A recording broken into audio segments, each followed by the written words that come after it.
pound for pound rankings are completely messed up right now, so we're here to fix them. Dylan and I will both be giving our lists from 15 all the way down to pound for pound number 1, arguing our case for each position, and you can let us know who has a better list in the comments. Let's get started. All right, Lucas, at number 15, I have Khamzat Chimaev. Okay, I think that's fair, honestly. Wins over Whitaker and Usman. Some of those things that those old heads at the bottom of the list ain't got lately. That's very true. All they got is losses, and they're just hanging on by the skin of their teeth. That's what I don't like about the current pound for pound rankings. Like, if we look at the bottom right now, Izzy Adesanya just got moved to number 15. Why would he get moved up? He's 1-3 right now. Yeah. Or before, when they had Charles Oliveira on there, but not Arman Sarukian, the guy who beat him. That doesn't make a lot of sense. I get that Charles has beaten more competition, but currently, Pound for pound. right now, he's not up there. Exactly. So my number 15 is Magomed Ankalaev. Ooh, okay. Because honestly, 13 fight unbeaten streak. He went to a draw with Jan Blachowicz, who was the champ. I think he deserves it. I really considered him. He might have been my number 16. I just think the two guys that I put on there ahead of him that weren't on the list before had better wins. That's fair. All right, my number 14, Arman Sarukian. That win over Charles is better than some of the people who are ranked as champions and higher above don't have. Wow, you're getting spicy with these takes. Yeah. Okay. My number 14 pick is Sean O'Malley. Oh, okay. So that So- means you move someone a little bit higher up. Yeah, so right now he's ranked 13 on the pound for pound list. I think that's a little bit too high because he didn't have any title defenses. Or no, sorry, he had Cheeto. I don't rank that very highly. And then he had that loss to Merab. So he didn't have a dominant reign. So I had to put him number 14. Fair enough. I have Sean O'Malley at number 13. When I was comparing him to the other former champions who are kind of in that like 9 to 12 range of the rankings, his wins just don't compare. His wins are Peter Yan, Aljo, and Cheeto Vera. And realistically, Yan's a good win. Aljo wasn't that dominant of a champion, and Cheeto's a pretty weak first title defense. Yeah, and also that fight between Yan was a close fight. Exactly. It's not like he dominated that He fight. was not a dominant bantamweight champion. Yeah, so I think like ranking him at number 13 as the UFC have him, it's not horrible. Okay, so for number 13, I have Max Holloway. Okay. He has had obviously a great win Upper division, so I think that counts for a lot. But all the people above him, I think they deserve it more. They've either been former champions with title defenses. Max Holloway hasn't been a champion for a long time. Yeah, that is true. He's lost to Volk 3 times. I get that Volk was the best featherweight. I had to put him at number 13. That's fair. I didn't put him quite that low just because I still have a lot of love for him. At number 12, I went with Headshot Dead Leon Edwards. That's fair. He does have those 2 huge wins over Usman and the defense over Covington. But that Covington defense, I mean, he didn't even have to really try. Exactly. Covington looked awful in that fight, but it is still 3 big wins and 1 loss. He's 3-1 compared to the other guys who are former champions on this list that were 1-3. 100%. For my number 12 pick, I have Sean Strickland because he had a great win over Adesanya. That's a massive win for his legacy. And then he didn't defend his title. He lost to Dricus, and he fought Paulo Costa since then, which I think both of us don't really rank that highly as a win. Paulo Costa's ranked number 11 now in the middleweight division. So I just don't rank him as highly as any of these other guys. Right now, the pound for pound rankings on the UFC have him at number 14.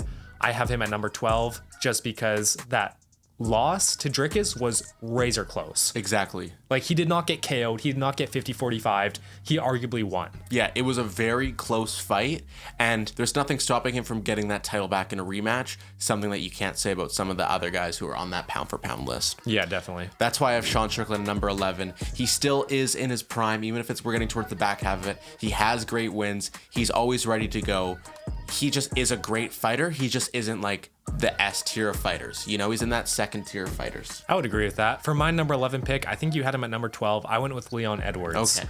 I think, yeah, he's still like a great fighter, but he just doesn't have, I think, the ability to get past some of those really strong wrestlers. Maybe Shavkat, obviously we saw against Bilal. I don't think he can hang with like the elite. The big dogs? The elite of the elite. And yes, he did KO Usman, but man, if that fight went any differently, he would still be a contender, right? He never would have been champ. That is true. So I still think he's a great fighter, and like he hasn't lost again since Bilal, so I still rank him highly. Yeah, it was close between Sean and Leon. We had them switched up. Yeah. It just, for me, it was Sean looked better in his championship loss. Leon looked awful. That's fair. Coming in at number 10, a guy you were not as high on as me, I have Max Holloway. Okay. I still think that he has potential to do stuff in 155. I think it's going to be hard to get that belt because you're going up against the pound for pound number 1, Islam. But up against those top contenders in lightweight, he's going to have some awesome fights. And I do think he can beat a lot of those top guys. Yeah, he could be like a number 2 contender in lightweight still. Exactly. And when we consider pound for pound, he went up in weight and he won. So. Yeah. That's fair. For my number 10 person, I have Alexander Volkanovski. He's coming off a 1-3 record right now, 2 KO losses. I couldn't justify putting him any higher on this list just because of how his form is right now. How do you feel that I don't have Volk on my list? I mean, it's fair. I think just because of how dominant he was as a champion, I still had to include him. I'm just looking at what the UFC has right now. Like, I still rank him above someone like Izzy. I still rank him above Strickland. Yeah, maybe, I don't know. My ranking is pretty high. You are a big Volk fan, and that's fair enough. Everyone's going to have their personal bias with their list. Yeah. So you guys let us know in the comments, how do you feel about Volk still being in the top 15 pound for pound right now? Do you agree with Lucas with him being in it, or agree with me with him not being on that pound for pound list? Leading into my number 9, the first champion I have on here. It's not Pantoja, surprisingly. I have Merab Dvalishvili. Oh, wow. Okay, that's pretty low. I am just not very high on him. He had the ultimate stylistic advantage over Sean O'Malley, and he really didn't have that dominant of a win. I think that the scoring made it look a lot more dominant than it was with him winning 4-1. And then we have the talk about how it really was 3-2, and you know there's even talk that Sean won that fight. Yeah, Guru thought that Sean O'Malley won that fight based on damage, which is crazy. It just, he really didn't do any damage to Sean O'Malley in that fight. Yeah. It was not a great win. I think that if you run that fight back, Sean could easily win that fight. I think if you have him face Umar wins that fight. I think Figgy could probably get it done over Merab. I just don't think he's going to be a dominant champion, and I think he is the worst champion in the UFC right now. All right, well, I think our lists are about to get very different. At my number 9, I have Bilal Muhammad. Ooh, okay. Now, the reason is because he didn't have to face a Kamaru coming up. If he had a win over Kamaru Usman, I think he'd be quite a bit higher on this list. Kind of like what you said against Merab. Bilal had a great stylistic matchup facing Leon Edwards, who was never going to compete with him on the ground. If he fought someone like Usman who could dominate in the clinch, I don't know if he would have a champ status right now. Maybe. So I still think he has great wins coming up. He obviously had a crazy long unbeaten streak or undefeated streak. So I have to rank him pretty highly. But out of the other champions, I don't have him as high as them. That's fair. He is my number 8. Bilal's at 8 for me. A lot of the things that you said, and I just don't think that he has also the potential to be dominant like Merab. I don't, realistically, he could get it done over Shavkat, but I don't think he gets 2 or 3 defenses. I think he'll have 1 defense or none, and then kind of it'll move on to next person, kind of a very transitional champion. I think very much like an Aljo. Aljo felt like a very transitional bantamweight champion. I know he had that dominant matchup. He was dominant against Leon Edwards, but that truly couldn't have been 100% form Leon Edwards. Yeah, it's tough to say. So for my number 8 pick, I have John Jones. Ooh. I mean, okay, let's be real here. His last win in the last 2 or 3 years is Cyril Gane. That is true. And Cyril Gane is not a champion. I don't think he's at the elite level of a heavyweight. He's good. He's a really good heavyweight compared to the rest of that division. He is not a Tom Aspinall or Francis Ngannou. It's tough. I really wanted to put John Jones super low. Yeah. But just like the respect you have to have for this guy, and can you put a guy like John Jones below the interim champion? Yeah, I think so. Because if you look at the current heavyweight rankings, and I'll get onto this when I talk about Tom. When you look at the current heavyweight rankings, Tom has talked about this. He's KO'd, what was it, like 6 out of the top 10 guys in the first round? That is more impressive than 1 win over Cyril Gane, which I think Tom could put Cyril Gane away in the first round as well. Exactly. That's fair. I understand your point there. We'll get on to Tom and John Jones more when they come up on my list. My number 7 is the biggest riser on this list for me. It's Pantoja. He is one of the most underrated fighters in the UFC. He has how many defenses now? 3 or 4? Yeah, like 3, I think. Yeah. And we have champions who have never defended their belt above him just because he's a flyweight. 3 defenses. Some of these guys are never going to even sniff 3 defenses. Merab's not touching 3 defenses. Yeah. Bilal's not touching 3 defenses. It's not his fault he's flyweight. We're looking at pound for pound right now. Not who's going to sell the most pay-per-views, who's the biggest draw, who's the strongest, who's the best fighter. It is pound for pound inside of his division. 3 defenses. So the UFC has Pantoja ranked at number 11 right now. That's criminal. Exactly. For a champion who with that many defenses, I also have Pantoja at number 7. I guess that's one of our first same I think picks. it is our first same pick. Yeah. I'm kind of surprised about that because I was like, I'm rating him pretty highly here. Yeah. How should we celebrate this? Should we kiss? Okay. We're not beating the allegations. I agree with all your points. He is underrated as a champion, and I think he defends his belt like probably 2 more times. Honestly, yeah. Like Kaya Sakura, I think he probably wins that fight. If Kaya Sakura beats Pantoja, like where does he go in the pound for pound? Is he even ranked? Like no title defense flyweight? Dana's like, nah, this guy's trash. Yeah. Throw him on the women's list. Next up, who do you have for number 6 on your list, Dylan? Number 6. It hurt me to put this guy here. I've wanted to put him higher. I have Tom Aspinall. It's just so hard because he's not the undisputed champion. It's hard. Even though he has a better current resume than John Jones, I think he beats John Jones. Just the fact that his C beside his name has an I in front of it, he's got to go at number 6. That was poetry. I also have Tom Aspinall at number 6. Okay. We're 2 for 2 right now. That means you got Merab really high. I think I'm going to explain my reasoning, but yes, Tom Aspinall at number 6. Like I said, he's KO'd so many of the top 10 guys. He is a dominant force. In the heavyweight division, to say the least. When he becomes champion, probably, facing the winner of Volkov Cyril Gane, he's really beaten all the top contenders. That's true. Before he's even become champion. So even though he's not technically an undisputed champion, I think his level of competition that he's beat and his resume is at the top level already. Yeah, he is unreal. We've never seen a heavyweight as well-rounded as Tom Aspinall. He's one of the most well-rounded fighters in the UFC. He's faster than everyone. He's stronger than everyone, which doesn't make sense. He is just that good. And give him that John Jones fight, he could even be pushing top 3, top 4 pound for pound in the world. Definitely. If he beat John Jones, probably goes at least top 3. All right, moving on to my number 5. This is where I have Jonathan Bones Jones. I really don't love this pick. Reading this out right now, I'm like, maybe he should have gone lower. Should I have been a baller and put Tom ahead of him? But I'm going to stick with it. It's tough. He is the GOAT. He hasn't fought lately. But what happens if he comes out and destroys Stipe? Then we're like, whoa, maybe this guy's actually still got it. What if he beat Tom Aspinall? Then is he the true pound for pound number 1 in the world? John Jones. Yeah, I think Dana White has gotten into your head a little bit. I do think he will go out there and beat Stipe, and Dana White's probably gonna be like, how can you not put this guy pound for pound number 1 right now in the world? And everyone's gonna be like, dude, he beat a 43-year-old Stipe. So John Jones is currently number 3 on the pound for pound list. If he beats Stipe, does he go ahead of Pereira?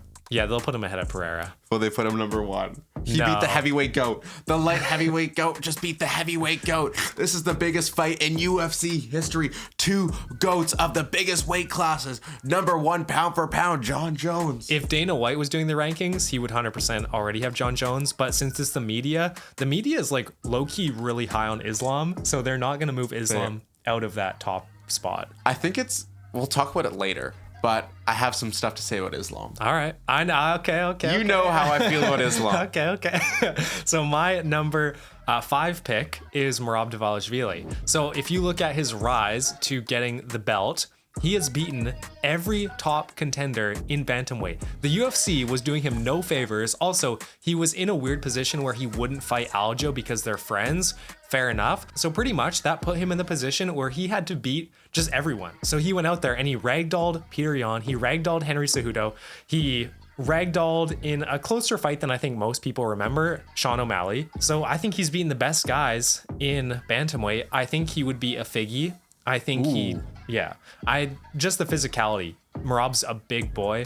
Figgy is moving up from flyweight. He has power, but it doesn't matter when you just lay on your opponents. That's true. And then for Umar, I think Umar probably gets the belt. It's tough to deny that guy. So well-rounded, coached by Khabib. But as of right now, I think Merab as a champion, he's number 5 for me. 0 defenses though. I know. I really value the title defenses. That's fair. That's why at number 4, a guy with a title defense, which is, I feel like, a rare commodity inside of the UFC right now, Dricus du Plessis. Okay.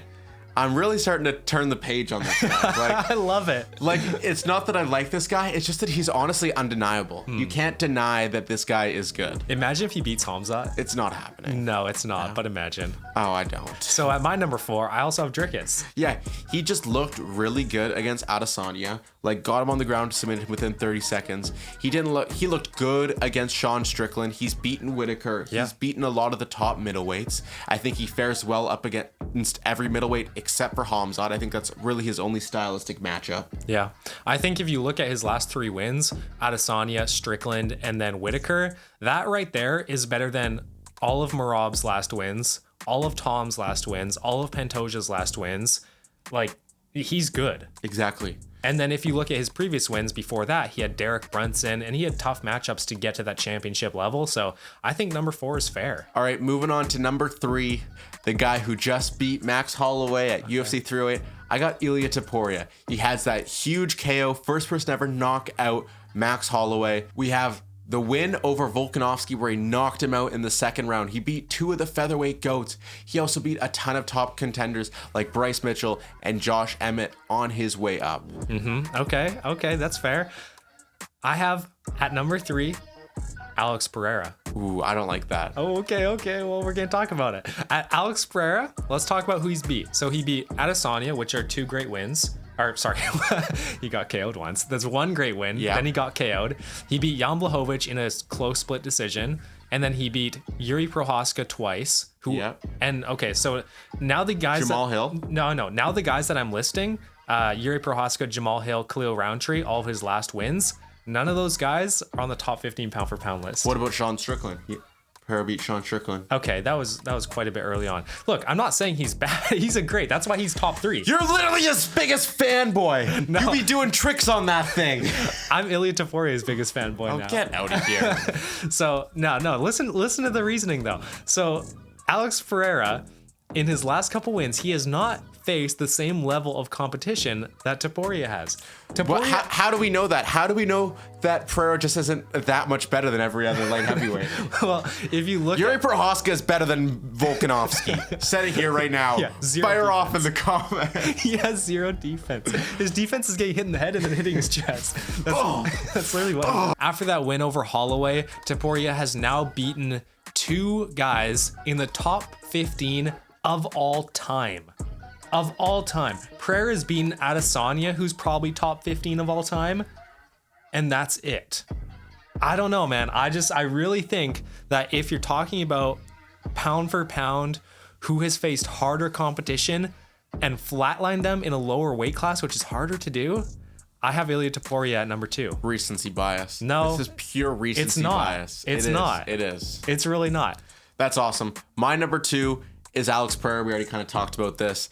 I think Pereira is the most dominant fighter in the UFC right now. Wow. There's really no one that can give him a proper fight right now. Like, I think that Khalil Roundtree gave him a really good shot, but... He was sick. He was sick as a dog going Pereira, into that fight. Yeah, Pereira was not at tip-top shape, and Pereira fought like a champion in that fight. He let Khalil ruin his gas tank in the first 2 rounds and then just went smooth sailing to finish him off in the 4th. Yeah. I think we saw him dominate Yuri twice. We've seen him dominate Jamal Hill. We have the close win over Jan Blachowicz. We have the big win over Adesanya. We have the big win over Strickland. What happens when he's going to go out there and knock out Ankalaev in the first round? Because what I saw to Ankalaev proves that he has no real shot over Pereira. Dude. I can't wait for the sports books to come out with Ankalaev as the favorite because he's a stylistic matchup. They will. A stylistic nightmare. Like, they're going to have him as a favorite. yeah, and we don't give out gambling advice. I'm going to give it to my people. I'm going to be like, everyone go put your house on this right now because I'm trying to make you guys rich, even though I don't recommend it.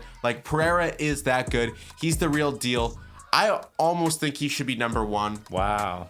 That's crazy. It's not that crazy, actually, because we're going to talk about Islam Makhachev, who we both have at number 1. Yes. So let's talk about his title defenses. He has his first title defense against Volk, who moved up, and that was a close decision. Like, not like the closest decision. It wasn't a robbery, but it was a close fight. Like, Volk made that competitive. And then you have Volk on short notice getting KO'd.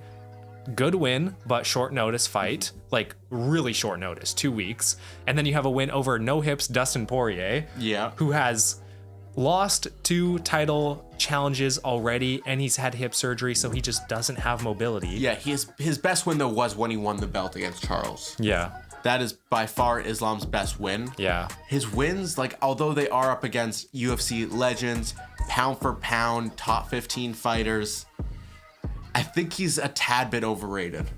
I think that he's dominant in those fights, but I don't think he's as dominant as cousin Khabib was. No, I don't think so either, cousin Khabib. Like, I think that there's a shot that people beat Islam, you know? Like, I think if Ilia goes up, there's a real shot Ilia could go out there and beat Islam. Yeah, you guys have already seen the video where I broke down Ilia versus Makhachev matchup and how that goes in the future. It's probably going to be closer than people think, just with the power that Ilia has and his wrestling background.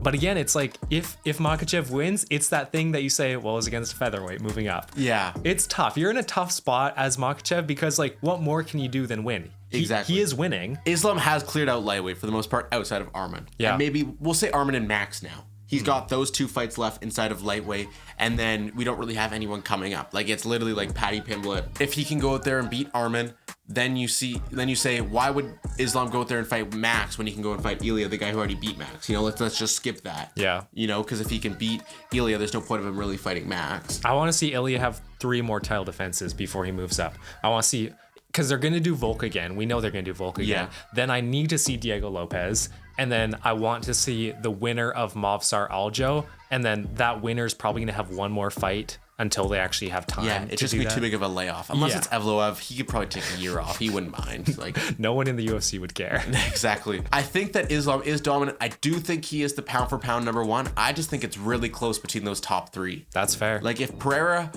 beats Ankalaev, it's like, it's not as good of a win, and it's not really Pereira's fault. There's just not the lightweights, the light heavyweights. But if Pereira goes out there and beats Ankalaev, that's like him beating a bad stylistic matchup. So that's arguably one of his best wins. Oh yeah, but it doesn't hold up against a guy like Islam beating Volk twice, or beating Charles, or beating Dustin Poirier. That's fair. You know? All right, let's wrap it up there. Let us know who you have as your top 3 pound for pound picks, and we'll see you guys in the next one. Peace. See ya.